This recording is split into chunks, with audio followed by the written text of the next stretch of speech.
गिरामी कदर जी वकार उलमा इज़्ज़ाम मोहतरम ए मुकर्रम सामीन किराम ए इज़्ज़त वारी शान वारी जमात सगोरी पेरी त आऊं अवां सभिनी खे पंहिंजी तरफ़ां स्टेज मथे मुअज़्ज़ज़ ऐं उलमा कराम जेके वेठा आहिनि उन्हनि जी तरफ़ां हिकिड़े दफ़ा न बल्कि 100 दफ़ा मुबारकबादी पेश करियां थो। आमीन आमीन। जो अल्हम्दुलिल्लाह अवां हस्बे दस्तूर मामूल जे मुताबिक़ शिद्दत जी सर्दी ऐं सीअ जे बावजूद अवां हिन बाबरकत महफ़िल खे ऐं हिन जलसे खे मल्हायो मुनक़िद कयो। अल्लाह ताला हिन महफ़िल पाक में जंहिं जेतिरो बि हिस्सो वरितो हुजे उन्हनि खे अल्लाह ताला पंहिंजे फज़ल से अजर अज़ीम अता फ़रमाए। आमीन आमीन।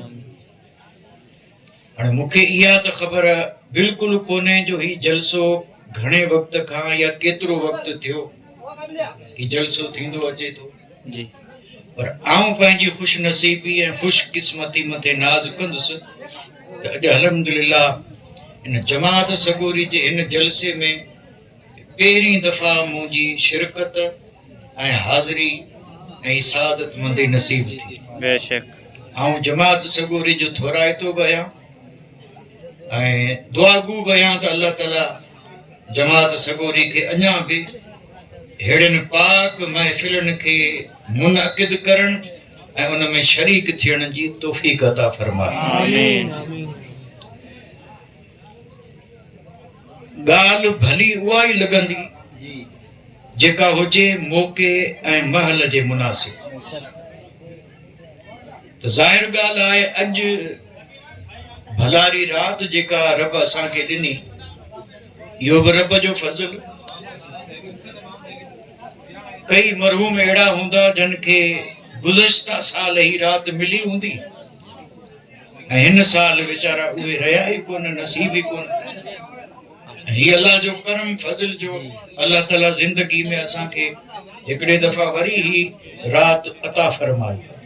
अल्लाह ज़िंदगी सलामत रखे, तंदुरुस्ती से अमन अमान से अल्लाह ज़िंदगी में बार बार असांखे ही रात अता फरमाइंदो रहे।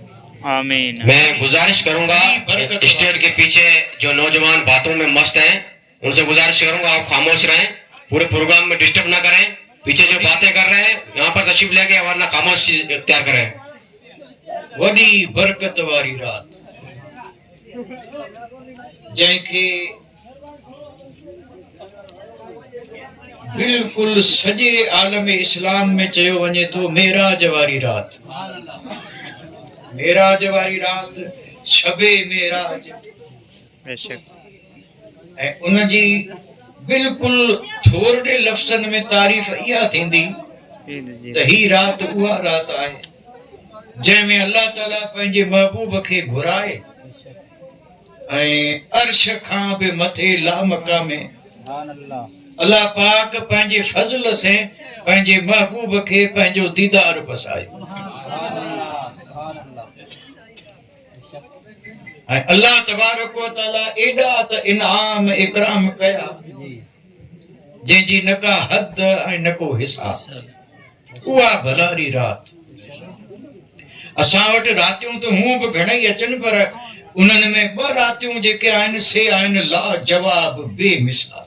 बेशक हिकिड़ी रात आहे मीलाद वारी रात जंहिंमें असीं ईद मीलादुन नबी जे मौके मथे मीलाद वारी रात इन महबूबनि जे ॼमण वारी रात ऐं ॿी रात आहे हिन जग में अचण खां पोइ महबूबनि जो मोटी ऐं वरी रब जी बारगाह में वञण वारी रात। यानी हिकिड़ी अचण वारी रात ऐं ॿी वञण वारी रात। इहे ॿई रातियूं जेके आहिनि जग में का बि रात इन जो मुक़ाबिलो करे कोन सघंदी। बेशक जीअं जंहिं ज़ात ॾे ही रातियूं मनसूब आहिनि उहा ज़ात बि बेमिसाल आहे ईअं अल्हम्दुलिल्लाह ही रात बि बेमिसाल आहे जेका रब अॼु असांखे अता फरमाई। त मूं अर्ज़ पे कयो त ॻाल्हि कजे मौक़े महल जे हिसाब सां।